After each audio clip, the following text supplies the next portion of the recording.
Breaking news Hyderabad మాదాపూర్లో medical కోడింగ్లో ఉద్యోగాలు ఇప్పిస్తామంటూ నిరుద్యోగుల వద్ద లక్షల్లో డబ్బులు వసూలు చేసిన ఓ సాఫ్ట్వేర్ కంపెనీ వ్యవహారం కలకలం సృష్టించింది. కొండాపూర్లో మైండ్స్ పార్క్, మాదాపూర్లో ఫిడిక్షన్ అనే కంపెనీల ద్వారా మెంటర్ శ్రీకాంత్ జోషి ఒక్కొక్కరి వద్ద సుమారు ₹1,00,000 నుంచి 2 లక్షల వరకు వసూలు చేశాడు.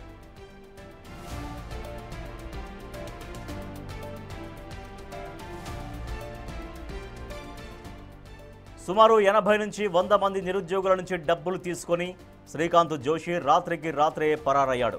మోసపోయామని గ్రహించిన బాధితులు మాదాపూర్లోని క్యాపిటల్ పార్క్ వద్ద ఆందోళన చేశారు. శ్రీకాంత్ జోషితో పాటు దిలీప్ శివారెడ్డి కూడా కారణమంటూ బాధితులు మాదాపూర్ పోలీస్ స్టేషన్లో ఫిర్యాదు చేశారు.